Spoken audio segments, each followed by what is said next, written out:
The program that we're going to be talking about today is the Community Alternatives to Psychiatric Residential Treatment Facilities. Congress wanted to test whether children who would receive these home and community-based services under a demonstration 1915C waiver would either maintain or improve their functional level, and whether it was cost-effective for states to provide the service in the community. So those are the two questions that we have had to develop a national evaluation to ensure that Congress received those answers. It's one thing for the Centers for Medicare and Medicaid Services to say this was a successful program, but you are going to be hearing from the families and the children who have been served, and they are the ones that will be able to tell you whether the program has been successful and what it's meant to them and their lives together as families. RD was in residential different times. We were actually their first family in systems of care, and I felt for the first time in my life a miracle had happened. And I finally am in the right direction to be successful. If I was not in the MyPay program, I would actually be probably in prison or in jail. At first, I didn't know what to do with her, and y'all came in, and she's a total new, happy person. The role of psychiatric residential treatment has become very much narrowed over the last 30 years because of the advent of systems of care and a broader, more accessible array of community-based services. Today I'm here at the Regional Institute for Children and Adolescents at Rockville, Maryland, also known as RICA. When I was the medical director here at RICA Rockville in 1981 and 82, it was in its infancy, but even then stood as a model for the integration of residential care with the community. Yet many children were placed here only because appropriately intensive community-based services weren't available. Also, many children stayed too long in this placement away from home because there weren't appropriate community-based services to transition them home. It was these experiences I had at RICA 30 years ago that led me to work with others at the National Institute of Mental Health and across the states to develop the concepts of the system of care and to support the development of intensive community-based services.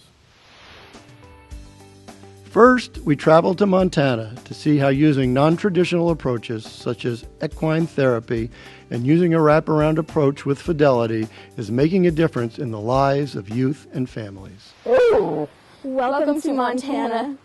I've been doing exclusively in-home therapy now for about a year. And once I was in the home, I saw so much more than I ever saw in my office. With parent-child issues, parents can be so concerned about having the child behave properly in the office, and the office setting can be so intimidating to a family that you really don't see how they interact. Once I got in this client's home, I really saw the degree of affection. I really had no idea of the quality of their relationship as it presented in the office versus what was going on at home.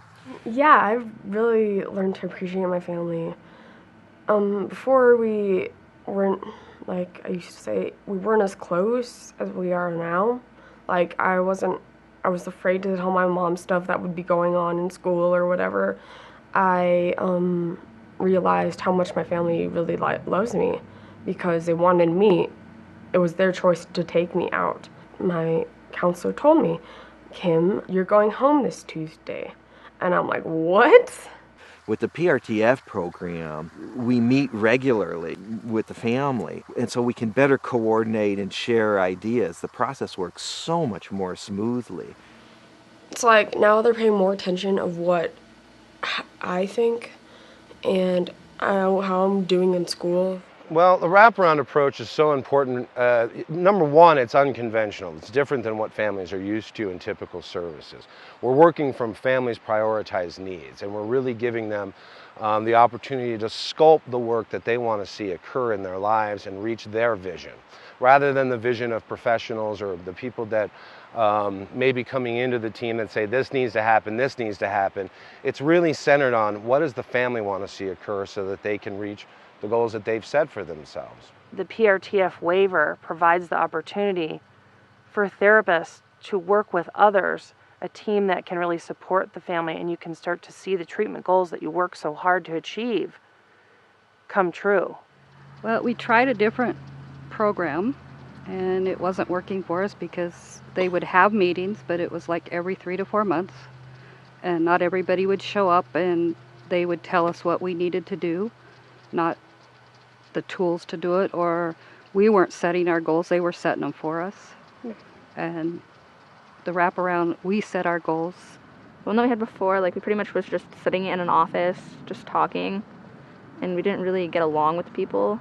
We just kind of saw them every once in a while, and here we kind of get together, like, more, and, like, we do outside of, like, the meeting stuff. Like, we work with equine therapy with the horses, and the horses don't lie. I mean, we've had arguments on our way out to our session, and we'd be all smiley walking in, and then when the horses come out, they knew something was up. So we couldn't hide our feelings. We had to show them. well, I get along with my grandma and sister and grandpa a lot better than I did before, because before it was, like, a lot of arguing and disagreements and everything, and we learned to, like, compromise a lot better. As unusual as it seemed to say, well, let's go take kids to a horse show, how is that going to be helpful? It was helpful because they were able to be empowered and set an example for other people, and it has made all the difference in their ability to deal with their trauma history, and we're not talking directly about their trauma history. Some examples of adverse childhood experiences are having a parent who's been incarcerated, or a parent with mental illness, or having experienced physical abuse or sexual abuse. And we do keep a record of the number and the kinds, and there are more than you would expect in the normal population, and what it has to do with is trauma and adverse experiences that they've had. The other piece that I do want to say is that many of the parents of the youth have also, in their own youths and their adulthood, experienced significant trauma and adverse experience. And the waiver works with the parents, I would say, as much as with the youth.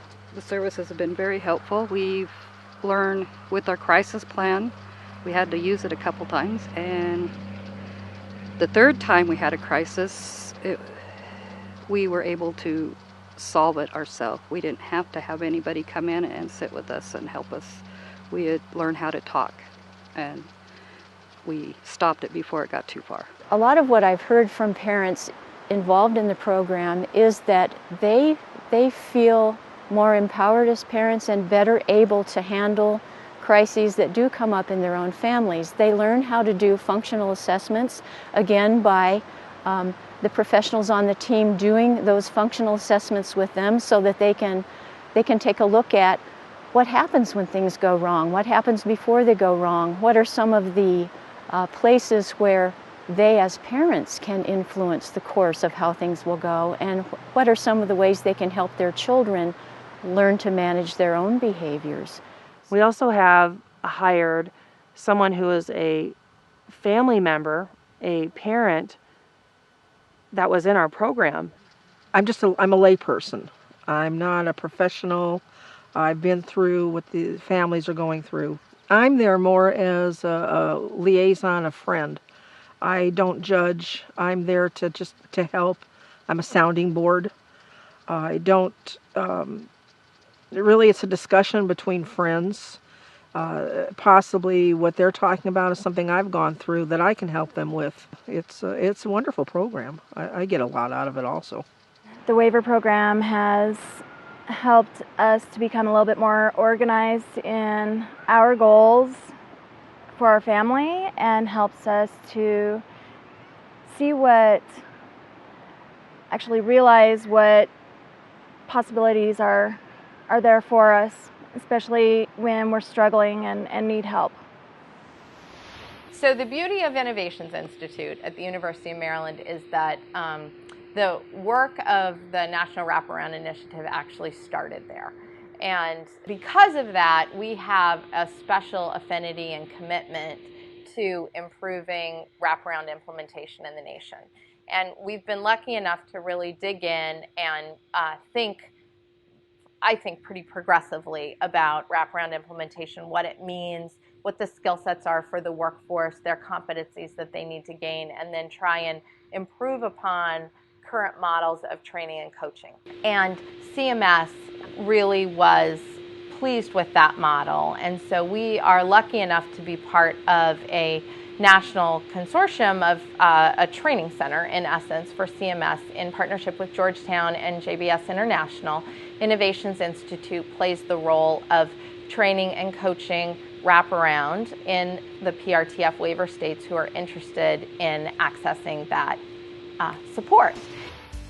Next, we visit Indiana, where we hear the story of one youth who has greatly benefited from the initiative, and we learn more about the cooperation between child-serving agencies, including the education system. Welcome to Indiana. RD came to the high school as a freshman at Batesville and had lots of emotional issues, and we worked with him continuously in trying to get through those to be able to keep him in the regular setting, the regular classroom. Prior to me being in the wraparound service, I have been hospitalized. I've been very aggressive. I was always trying to hurt my parents. I was known to be a very good manipulator. RD was in residential different times. We were actually their first family in systems of care, and I felt for the first time in my life a miracle had happened. Since I had help from wraparound services, I've been out of facilities for close to 30 years. I ended up graduating my high school online class with a 100% in psychology. I felt it was very important that he be able to have his own ceremony. I didn't just want to have him pop by and pick up his diploma and be done with it. So we got him a cap and gown. I think the family got him a cake and had gifts and invited people. And we went actually to another facility. We had it set up for him to be able to have his own graduation ceremony. We had the theme song of Pomp and Circumstance for him and had him walk in. And so it was a really cool process. And I finally am in the right direction to be successful. What really is important, I think, for the children that we serve is that they have everything that they need on their team to make sure that they have success. And so many times you'll have team members, but they're not collaborating. As a parent, it was hard for me to have different service providers coming in and out of my home, and none of them were really on the same page. We have worked to add family voice into child and family team meetings and into also the process of policy and the way that our region works. We always allow the family to have that final say of what's going to be in their services, their interventions, who's going to be part of their team. It's the first time that people sit together as a team to work for this child's benefit. This is when you can get teachers. This is when you can get therapists, any type of provider for this child to sit down and work together for this child's benefit. Collaboration is a key component to the wraparound process because it allows for everyone to kind of be on the same page at the services that the families are receiving and the needs, the strengths, and successes of the family to assist with that recovery model. You know, kind of the phrase takes a village. I think this program really kind of exemplifies that, where these families no longer feel alone. It's a paradigm shift. It's forcing persons from several different agencies to come and work together. And with this, we have developed strong partners, strong collaborations with our Medicaid agency.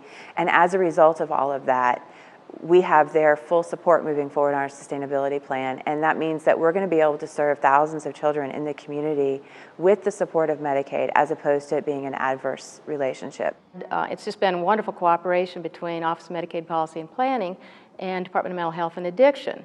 We meet regularly, we work out issues, we find out up front, instead of the problem reaches a head and then it's a catastrophe, a crisis. We started with very small numbers, 91 youth on the grant, and now we have over 1,000.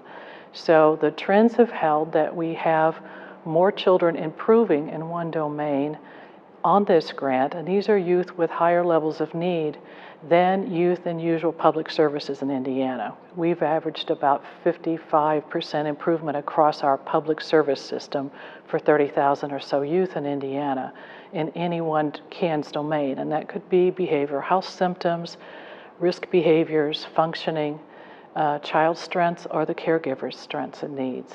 So improvement in any of those we're going to count as a plus. For the grant, early on it looked like we were between 70–80% improvement for youth who might otherwise be in out-of-home treatment, and the most recent analysis continues to support that. So for almost 500 youth who've been discharged or ended an episode of grant care, 74% improved in at least one domain.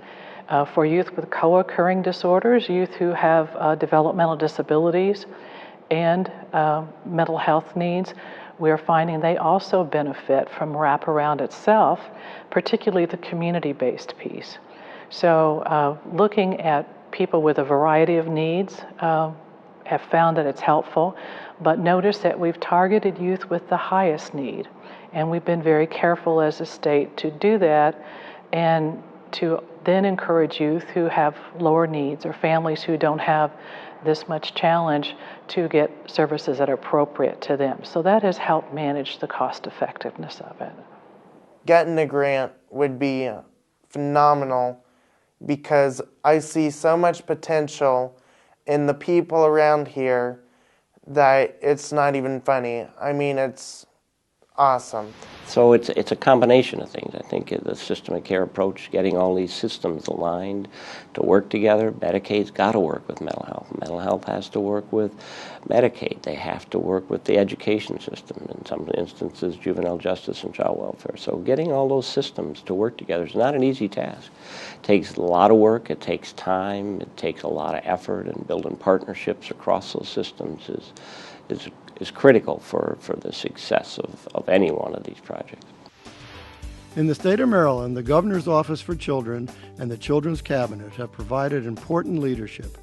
Here the waiver is sometimes called the C, short for 1915C. Maryland also uses more non-traditional therapies such as music, art, and equine therapy. Welcome to Maryland. I'm the mother of 5 children, and our second oldest daughter, who's now an adult, when she was very young and having significant mental health and behavioral needs, the only response that was available to us was to send her to out-of-state residential. Throughout that time, she always would ask me when we would take her back after visits, why do I have to go out of state? And she continued to ask me, even though she's an adult now, why it was that she had to go live out of state. And the RTC waiver has provided the option to get that kind of intensive treatment, but while they're staying with their families, in their communities, in their homes, and in their beds. Maintaining children in their home and in their communities makes a difference to them throughout their life. So to me, the C is not just a short-term treatment kind of option. To me, it's a life changer. And really, prior to the waiver, this alternative care option for families was not available. We tried to piecemeal together options for families when they didn't want their children going into a residential treatment facility, but that option really wasn't there. We have been able to serve a large number of children over an extended period of time and provide them with things that we couldn't have provided before. But some people just really have a difficulty with more traditional therapies. So I think it's important to have something that really speaks to the person. And for many, many people, the expressive therapies, the music and art and drama and dance movement can access information in a way that traditional therapies just don't work for those people. And so I may see a client for an hour in my office once a week, but I may not really know what's going on with them once they leave my office or what effect treatment is having outside of my office. So one thing that was really appealing to me is being part of a treatment team, and to know also that what I was doing was complementing other therapists. My name is Jason Baker. I'm a music therapist, and I use drumming primarily in my therapy. I've seen some of the kids come in just their face very drawn, not excited, and by the end there's just smiles and a sense of relaxation and a sense of community as well with people that they don't even know. Well, we are a therapeutic riding program, and we work with kids and adults with physical, cognitive, and emotional disabilities. So the RTC waiver program provided us with the clients that we work with. We do a lot of how to deal with anger issues, how to deal with denial or confusion. We give kids words to express how they're feeling. Sometimes we have horses that are lame, and sometimes we have horses that have come from neglect and abuse. We tell the kids the stories that endears them to the animal. So through the experiential models, we have a lot of successes. They can take what they learn at the barn and bring it home. There's still the need for community supports and resources and providers to be in place to serve the youth appropriately and effectively and keep them in the community, because we've built some really good relationships with our community, and having the youth in the community, there's been a really good dialogue between the families, the community, the agencies, and bringing it all back home. When we realized that there was an opportunity to apply for this waiver, well, we pulled together a team with DHMH, the other child serving agencies. We've had great support from our Children's Cabinet partners, not only the Health Department, but Department of Education, Child Welfare, Juvenile Justice, and our Department of Budget. And when we needed it, we brought in program people to say, what do we need to put in this waiver that will meet the needs of these children that we have wanted to serve, but sometimes they fell through the cracks. Maryland legislators, to their benefit, have said, you know, if we're getting better outcomes for this young person being served in the community, if the family is also getting additional services, and that unit is moving forward in terms of moving closer to mental wellness, it makes sense to shift so you get better quality of life outcomes. We've got a consensus that this is a good way to provide home and community-based services for children. We have weekly meetings with MHA and GOC to make sure we all are on the same understanding of the day-to-day policies and any implementation improvements we need to make. One of the greatest successes, I think, from the beginning was a spirit of collaboration across the agencies, right? So part of what I was really privileged to witness when I, attending Children's Cabinet meetings was a secretary from the Department of Health and Mental Hygiene and Department of Human Resources and Juvenile Services and Budget and Management. I mean, all the child serving agencies who actually really, put their money where their mouth was in terms of committing to collaboration. This waiver initiative is important not only to the 9 states who have been in this demonstration, but also to the rest of the states in the country who can learn from these 9 states that it is really possible to successfully serve youth and their families in their own settings. In Mississippi, the waiver initiative is referred to as MyPAC, which stands for Mississippi Youth Program Around the Clock. We learn about MyPAC from the perspective of youth, families, providers, and the Medicaid office.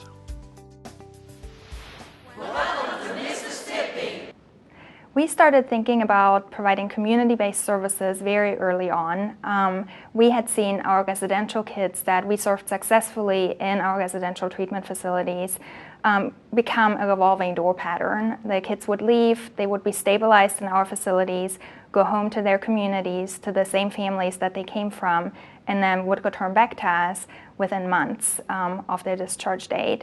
And so we started looking at other ways to provide services to those children and families, and felt like working with the families in their homes and making a difference with the family and not just the child individually was going to be the answer to really helping families to live successfully.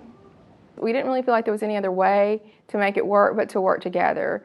Mississippi is a small state. It has a lot of people who are underprivileged. We have a large Medicaid population because of that, and we don't have a large budget. So in order for us to make the best use of our time and to be able to get the project going as smoothly as possible, we felt like it was important to all work together. What an excellent opportunity to be able to go into the family's home and work with that youth and that family and work on solutions, talk about successes in the household, and be able to get the families to work together with the youth and working on their mental health treatment and identifying those needs and working them through successfully. Families often come to agencies for help with a very empty toolbox. And through the MyPAC program and all the state agents who are collaborating together for the sake of these families, they are able to fill the toolboxes with a variety of tools to help these families be successful. It's a tool and a mind setting that more parents needs to think of, so they'll actually get the care and help that they actually need. Tevis is calm since MyPAC helped him out in a better situation, and he got more patience than he had, and he's doing real good. And one thing he knows that he can call on MyPAC if he need him. If I was not in the MyPAC program, I would actually be probably in prison or in jail. If we don't have the opportunity to move forward with a permanent waiver for children with serious emotional disturbance, and we're stuck making choices to be able to put them in an institution, it removes them from their families, and their families never learn how to accept them. And that is tragic. That is something that it cannot go away. They never get past that. I've been able to see more changes in the people that I've worked with in a much shorter time than individuals that I've treated for years and only see them, sporadically. The ability to have the intensive case management and the intensive services from the MyPAC is just a blessing to have for the individuals on my caseload.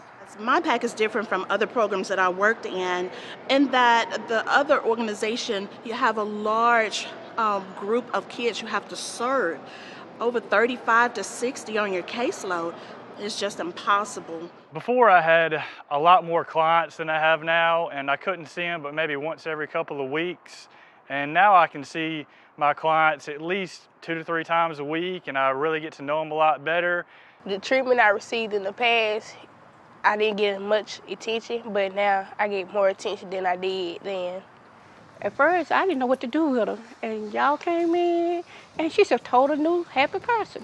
Since I've been in MyPAC, my attitude has been a whole lot better. I feel comfortable talking to them about stuff I need, like when I need help and stuff like that. They encouraged me and supported me emotionally when I was going to take my ACT. They helped me sign up for JCJC and start my emancipation process. And they helped me with my emotional transition from my mom's house. The most helpful service was MyPAC coming to my house rather than having to go out of the way to go somewhere else. The difference in a treatment team is they come in our home, and that is a huge thing for Daniel and for us. We live a busy lifestyle. My husband and I both work, and they work their schedule around us when we can be there. But if the family needs us to be there at 2 o'clock in the morning, I'm there. They know that I'm just a phone call away. And if we can't resolve those problems, then I'm there at that home at 2 o'clock in the morning. I think that's made a big difference. I think a lot of times there's a sense of hopelessness. And I think one of the things that MyPAC provides is a sense of hope. And especially as we go into the family and we meet with the students at school, we meet with them in their home, and we go at odd times, we go when the family has needs. I think the family sees that we really and truly care, and we really do see hope and potential in that family. And we believe that change can happen. It's the families that come to us hurt and broken and feeling like they want to give up. And just having the family to be able to tell us, hey, thank you, you made a difference in our lives. It just gives us all the reason to continue on working with the MyPAC program. If I had the opportunity to talk to Congress, I would tell them that MyPAC has truly been that missing link that we've had in our mental health services for our children and youth here in the state of Mississippi. With MyPAC, we have been able to go into the community, not just to talk with the youth and families, but talk to all of the community supports and identify how important it is to wrap services around youth and their families. We have served over 1,000 children since we began our program in November 2007. We have been able to transition children home sooner than expected because of that same level of care being in place at the home and community level. We have also been able to divert a large number of children from that residential placement altogether, meaning that they were going to have the same services, the same level of care, but in their home in the community. This is an investment not only in the future of Mississippi, but the future of the United States, that we can all come together with this shared vision and invest in the lives of children and family for the country. Those children and youth who have complex needs are much more apt to be hospitalized or institutionalized than other children and youth of their age. They may commonly end up in mental institutions, in jails or juvenile justice facilities. They often end up in child welfare placements. They end up in all kinds of out-of-home placements at a much higher rate than children who do not have those complex needs. In the state of Alaska, the waiver focuses on addressing fetal alcohol spectrum disorder, or FASD, and the specific challenges that youth with FASD face. Welcome to Fairbanks, Alaska. We call the PRTF waiver here the FASD waiver because that's what everybody remembers, and that's our specialty. We are the first program in the country to be serving youth with an fetal alcohol spectrum disorder, or an FASD, with Medicaid funds. And that makes us unique, but it also poses some challenges for us because we're breaking trail every time we face a problem. And FASD stands for Fetal Alcohol Spectrum Disorder, which is an umbrella term for effects that can be caused when a mother drinks while pregnant. And only about 10% of people actually have full-blown fetal alcohol syndrome, which is the person we most often think of when we think of FAS. It's the person who has the facial features, growth deficits, and central nervous system abnormalities as well. I learned I had FASD at the age of 8. It was on a commercial, and I asked my mom what that was, and she said, "That's what you have." So I got curious and looked it up online, and I was shocked. And I knew from that day that it would affect me. I think one of the other goals that's very important for individuals who have an FASD is to educate them about having FASD, what that means, how their brain works differently, but also helping them not feel like they're out there alone. I knew there was something different about me, but I couldn't figure out what. And it frustrated me to the point where I would just get mad sometimes. And now it makes a lot of sense. It's like, oh, that seems to fit. That is why I'm like this. The FASD waiver program has given us the opportunity to provide a mentor to be with the kids, to enrich their activities, to help them to stay on track, to help them to stay on task, to help them to learn from their mistakes, to help them to focus on what they're doing.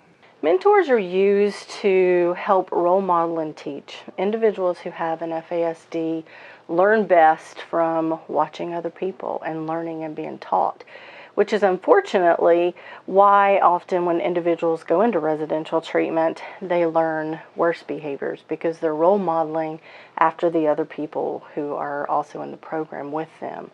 The mentors provide them with opportunities to engage in work, academics, play, and to be successful in those areas. They inspire them, they teach them exactly what's expected. Sometimes kids who experience fetal alcohol spectrum disorders don't understand what's expected of them, and the mentors are trained to see that and to provide them with a way of compensating so that they're able to be successful in those activities. Well, the summer has just kind of come to an end, and our youth just got back into school this last week. So summer was a big time for lots and lots of sober leisure activities. There's lots of kayaking, fishing, hiking, trying to be outside as much as we could. I was terrified that I was going to flip. I was absolutely horrified. Well, I was scared, but I knew I could do it. I was afraid I was going to go overboard. Some of our kids have actually come back and worked as an assistant. Of course, you have to be 21 before you can work here, but some of our kids have come back and worked as an assistant. And we've had a few kids who asked could they come back and be mentors when they were finished with the program. And of course, that really means success for the program. It really means that we're doing a good job when the kids buy into the concept of it takes a village, when they really take some ownership and they understand that, sure enough, what they do makes a difference too. What we have seen in this past year in this waiver initiative is that over 4,000 children have been served at a third of the cost that it would have been if they had served these children in PRTFs. Now, many of the children were transitioned out of PRTFs. They had been there for a short period of time, or they never went to the PRTFs to begin with. Next, we travel to South Carolina, where the Chance Waiver serves children in rural areas that may not otherwise have access to treatment. Welcome to South Carolina. The waiver is important to children and families in our community because it allows us to serve them in their home and not outside of the home. It keeps children from having to go into psychiatric residential treatment facilities, which is what the child and the family prefers. CHANCE stands for Children's Health Access in Community Environments. In fact, a group of youth at the Federation of Families named the program. We decided to go with some pilot counties in the beginning. And at the time, we were working closely with the Department of Mental Health and Federation of Families and other partners on the waiver. The Federation is very involved with the Medicaid agency as an advocacy organization. They have a great relationship with mental health, and that is kind of how the relationship got started. We initially started with 3 counties that we were going to serve children and families in and expanded that to 6. And we're now at the point where we want to expand, if possible, statewide. So I really appreciate the fact that they are there to help me when I can't be there. Without this program, I don't know where we'd be right now without it, to tell you the truth, because, I mean, everything I've asked for help with, I've gotten it.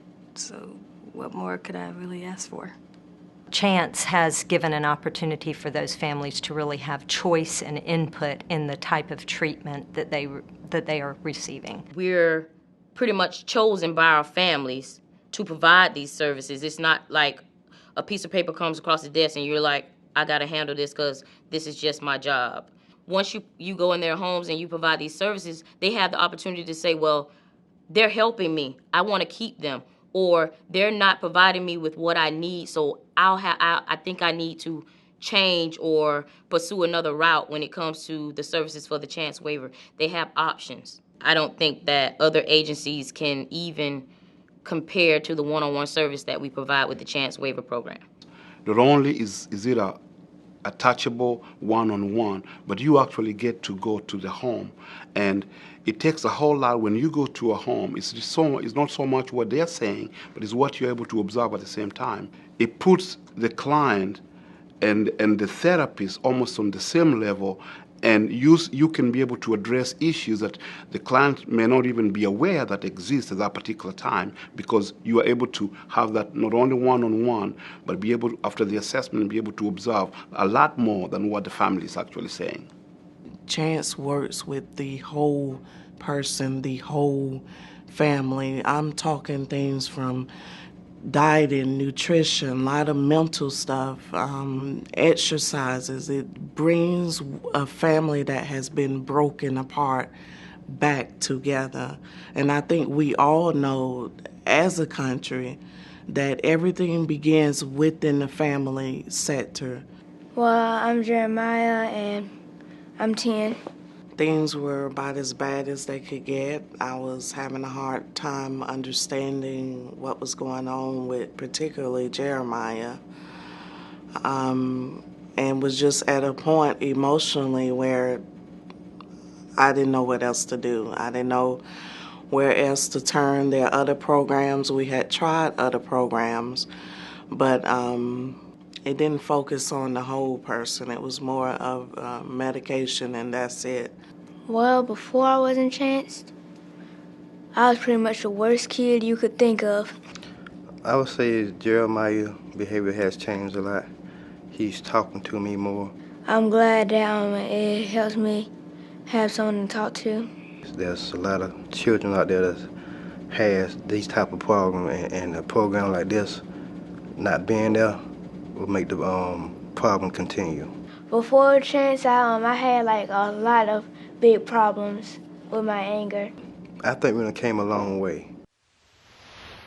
So one of our real serious concerns has been to try to make sure that the communities have the wherewithal to support these children and youth with more complex needs in their home communities. The state of Georgia has also realized the benefit of keeping children in their homes and community. In addition, we will hear from youth who are part of a local chapter of a national youth movement called Youth Move, that stands for Motivating Others Through Voices of Experience. I think this initiative is important to children and families in Georgia because it allows them to have the supports and services that they need at home versus being away from their family, away from their friends, away from their churches, away from their schools, where they can have normal development. They're then put into, if they're put into the PRTF, they're put into a situation where it's very false and they cannot utilize those skills that they've learned in the community. With the Waiver program, they're able to learn the same skills and receive the same level of therapeutic services and learn everything that they need to learn in the community and in the home and practice them there, which is more efficient. It keeps families together. It creates an environment where we no longer have to take a youth because of their behavior, because of their severe needs, and send them out of the home to a residential placement. Many of the youth that we serve grow up, unfortunately, in a lot of these facilities. They're not family friendly, they're not very kid friendly. I feel like many of our kids were just really hanging by the wayside because a lot of them, they didn't receive the unconditional love that you can get from a parent or from a family or a sibling, you know. They didn't receive that everyday interaction with just everyday normal kids. Our kids who have been a part of CB have really blossomed and have really benefited from being in the community. That community aspect is so important to our families because having the ability, again, to really be among your everyday peers makes such a difference than growing up in a facility.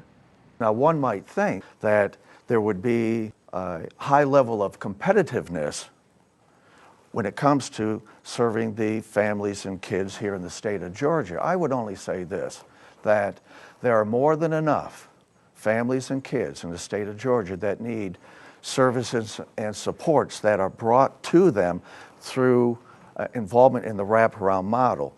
But apart from that, it's not about the CMEs. It's about the families. It's about what the families need.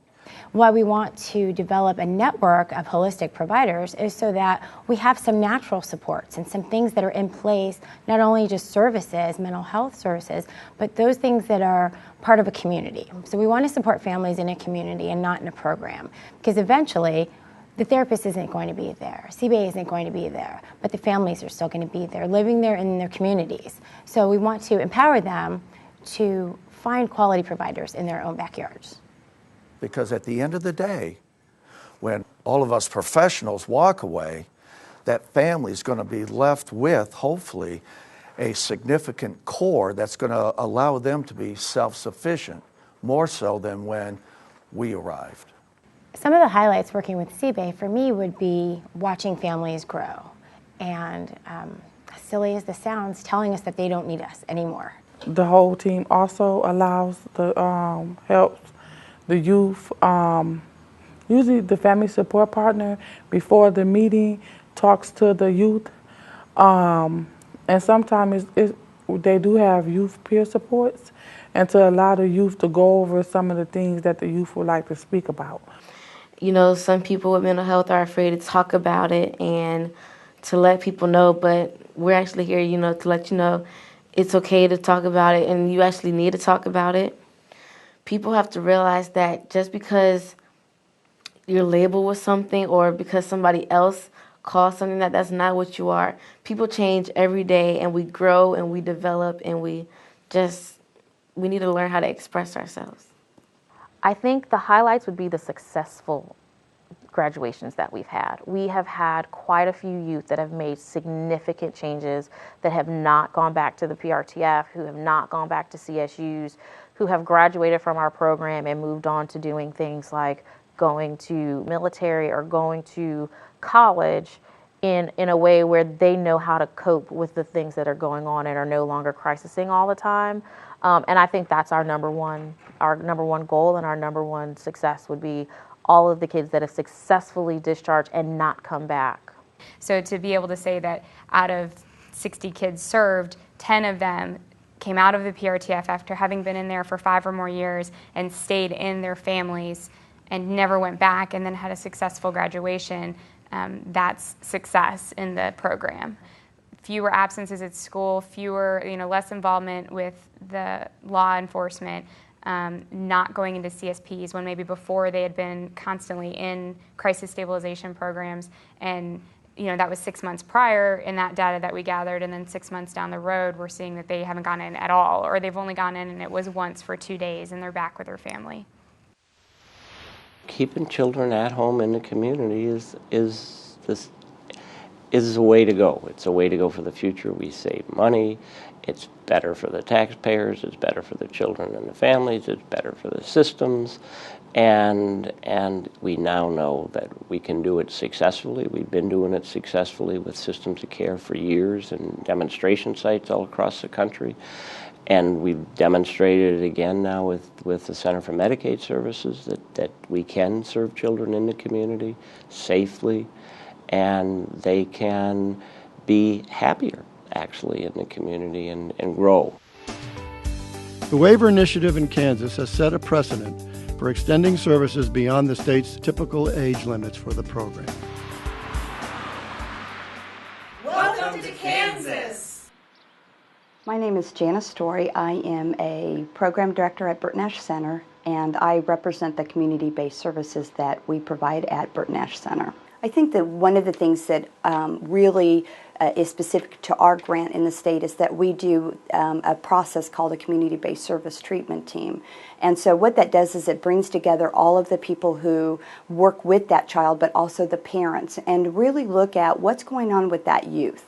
Are there services that may need to be in place that they're not getting at that time? That process, that team really creates an environment that looks at what's the best thing for that youth, what's the best thing for that family, and how do we ensure that that youth gets what they need. I'm Charlotte Pisoni, and I work at the Burt Nash Community Mental Health Center. Parent support is a very unique role in that we get to help parents learn how to advocate for their children and advocate for the parents in the same time. We get to help parents understand how the systems work so that they can be good sort of case managers for their children.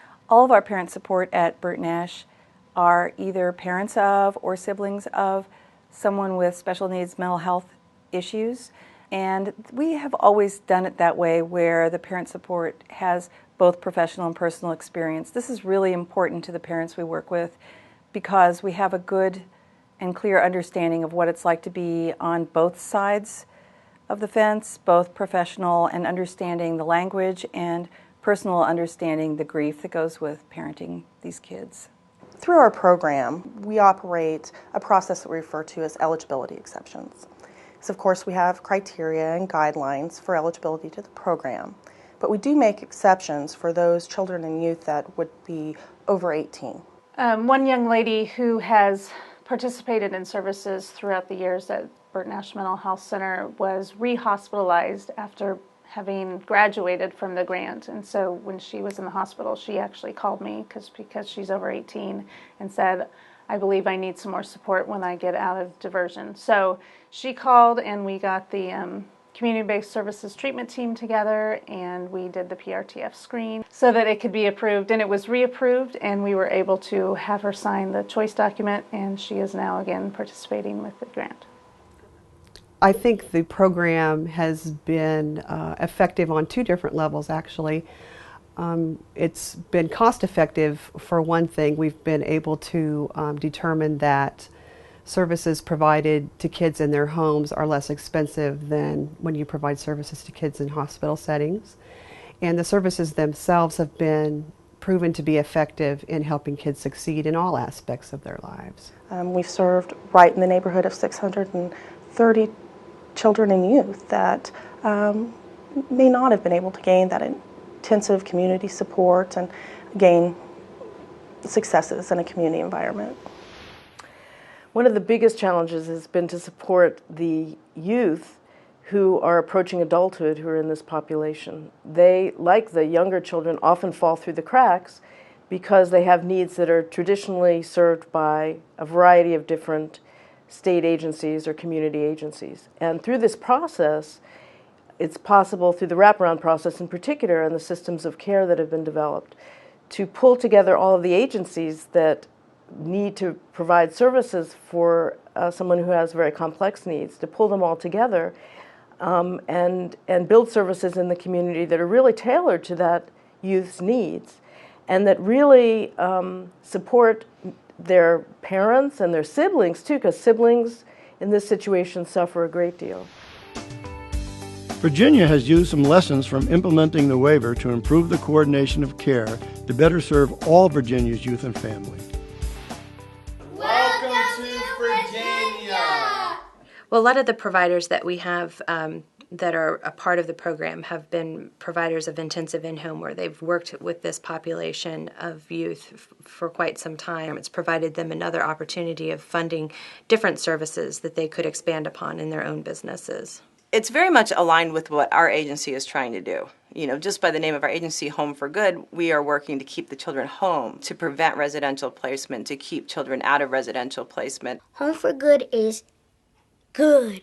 Seeing a lot of success in Sabrina, it helped her to start to do the things that she couldn't do on a regular basis. Basic things like go to school, you know, eat dinner on a certain time, prepare for bed, go to bed, sleep, those kinds of things that most kids are able to do, but given the environment that she lives in and the challenges that she's had, it was very difficult. Another thing that I see in her is her ability to verbalize her needs. So the real success is that she hasn't been hospitalized since October of last year, and this is a girl who was at risk of hospitalization almost every month. Lisa made my life better because she helped my whole family. There are children out in the community who can live with their parents in their homes or with their families in their homes if they have ongoing support. The Children's Mental Health Program provides a mechanism for these children to get ongoing support so that they can function in the community when their only other option would be a residential placement. Corey has been gone from the house for 3 years. He had behavioral issues before, which he's been able to work through in treatment. And coming back to the home, it's really like having a whole new person come in. I learned that from the 3 years away from home, being able to just speak my needs and what I want in a respectful manner, the way it needs to be put. We have trouble just going out to do recreational activities, and it's been great that he's been able to get out and experience some other things that we probably wouldn't have done on our own. One of my mentors on Saturday and Sunday, so we went hiking and played basketball and racquetball. He seems to be adjusting a lot better to the area and to being home. So there's a lot less stress with the services in place than there would have been without, I'm sure. Huge stress reliever and very enjoyable. We would argue in Virginia that the children who have been served well. There's an effort now to improve the care coordination among children that receive services so it's not so fragmented. The fragmentation didn't just occur among CSA and other service agencies that provide behavioral health supports. It occurred in our own Medicaid program. We had kids who were receiving these high-intense services who weren't even being followed by their primary. To understand the nature of their condition and how we can better support them. So our care coordination efforts as a result from this program, have asked us to step beyond this demonstration and to actually expand it to the entire Commonwealth. At this point, having served about 300 different clients in 6 different states, 73% of those kids have successfully remained in the community with their families instead of going to Department of Juvenile Justice, acute hospitalization, or a long-term residential facility, which we know from evidence that we have a shorter length of stay. A child that would maybe stay 6 months to a year in residential, and we don't know until that child gets out of residential if they're not going to come right back. Whereas in the community, I might get to work with that child for 2 months to 4 months and then be able to immediately titrate down services. Because every week we have a treatment team and we're evaluating how to pull down hours because we're plugging in those natural supports. It's not helpful to have a child just be pulled out of a home because there isn't something in the community that could help. We really need to build up our community services so that these youth and their families can stay together and grow together and be helped together. There will always be a need for short-term residential stays. We're not going to eliminate residential treatment providers, but we know that long-term stays can pretty much be eliminated if the right context is set up so that the appropriate intensive services and supports are provided, the right partnerships are there at the state level and the local level, and that families are given the opportunity to direct their own plans of care. What's really exciting about this video is not just its importance for its use by CMS and by the states and other purposes, but also the process of developing it. And that its development was just to watch the excitement of our individuals who had experienced being in a PRTF, now living in a community, their providers, all of them, and their parents, all of them showed a similar excitement about being able to have their experiences archived on this video. And we're very pleased with the partnership that we've formed with the 9 states we've been working with. They've done an outstanding job in developing their demonstrations, being able to report the data, being able to provide the services and grow the programs from some very difficult initial barriers to putting a program like this together. With any demonstration, it's very difficult to get off the ground. But when we did get, I'll say, moving and grooving on the program, we actually were able to increase the numbers of children and doubled each year until we now have over 4,000 being served. Given the efficacy of wraparound and intensive community-based services, the system of care concept has become established in this country as the preferred approach to services for children and youth with the greatest mental health service needs and their families. We have come a long way since the days of only having limited choices of outpatient, inpatient, and partial hospital, along with residential treatment available for children and youth with serious emotional disturbance. With waivers like the PRTF, we are now able to provide individualized services and supports that better and more efficiently meet the needs of the children and families whom we serve. The effect of this demonstration is to prove again that avoiding unnecessary, costly residential placements and affording earlier return to the community for those whom residential placement is necessary will not only end up providing more effective services, but will also end up with markedly lower costs to both the states and to the federal government. Keeping children at home in the community is the way to go. It's a way to go for the future. We save money. It's better for the taxpayers. It's better for the children and the families. It's better for the systems. And we now know that we can do it successfully. We've been doing it successfully with systems of care for years and demonstration sites all across the country. And we've demonstrated it again now with the Center for Medicaid Services that we can serve children in the community safely, and they can be happier.